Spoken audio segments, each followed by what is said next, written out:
Hey everyone, thanks for coming back to another video. Today we're talking about the Godox VL 150 in a 47-inch octabox.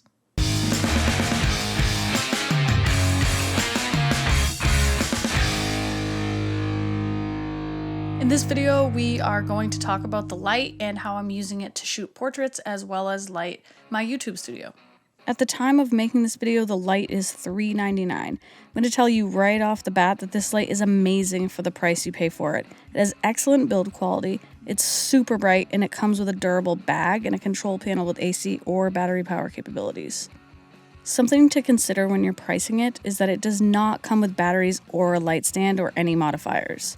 So I purchased the Flashpoint Pro Air Cushioned Light Stand for $24 and a 47-inch Godox Bowens mount octabox for $34.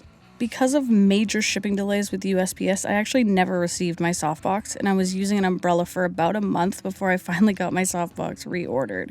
I'm going to show you some images and lighting setups that I did with the umbrella before I was able to use my softbox, and then some images that were shot with the softbox after. The first thing I did with this light was set it up for my YouTube talking head. This light is so bright. I usually run it with the umbrella around 6% and exposes everything perfectly. I do like my talking head to be a little dark and moody, and I'm looking for that Rembrandt style of lighting on my face. The great thing about having super powerful lights is that you can change the output on the light instead of changing the camera settings. Before, when I was using really cheap lights, I was forced to use my ISO for the proper exposure, which worked really well for me, but in a minute here you'll see how much better the light is. So this is what my talking head looked like with the umbrella and light at 6%, and here's the diagram to show you how my lights were set up. We have the VL 150 set to my left, frame right, and it's modified with the umbrella. The setback to the umbrella is that we're losing a lot of light outside of it, and it's creating spill throughout the room, which is difficult to control. The umbrella is also a fairly small source to light the entire scene, especially when we're losing light, and because I have a practical lighting the back blue, we don't want to run the light too hot or we'll lose the intensity of that backlight. Overall, this look was getting me by for about a month before my softbox finally arrived. Now I want to show you the first photo shoot I did with this light modified with the umbrella. This was a maternity shoot. I completely forgot to bring my negative fill with me, so I had to sort of finagle the umbrella to contain the spill, and you can see behind her that the wall is a little filled in a bit with light, which isn't exactly what I was hoping for, but I was really quite happy with this image. You can see that we simply used one light, and I'm shooting at the shadow side of her face, which is creating this really dramatic look, which paired nicely with the stark background and that deep sort of burgundy dress. I actually never do maternity. It's not really my style, and we didn't want to sort of be predictable or cheesy, and this style was perfect for simple posing and my style and her personality. Next, let's look at some shots of Kayla in the studio with the VL 150 modified with the umbrella and that same blue practical.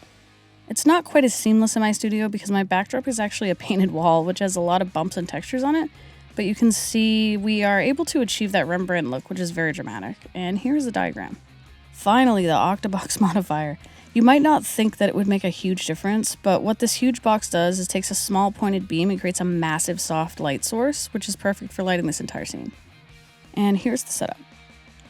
You can see it is exactly the same as the previous setup, but we've just replaced the umbrella with the softbox, and here's the result. Quite a drastic change if you ask me.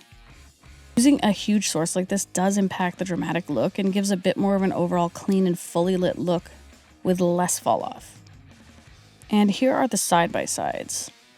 Lastly, here's the current setup for this talking head.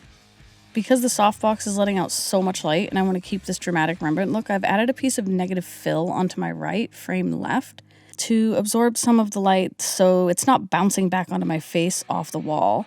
Now we have that fall off that I'm looking for.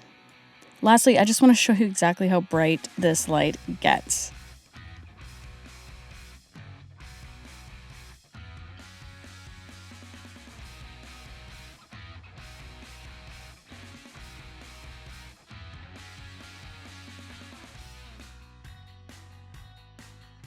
So that's it for me today, guys. If you like this video, please give it a like.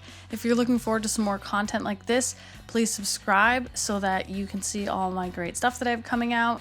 Let me know in the comments what kind of videos you guys would like to see. We are currently working on some portrait and lighting videos for you guys, and also we are working on a beginner's guide to shooting film, which is going to be super exciting. So come back for that. We'll see you later. Peace.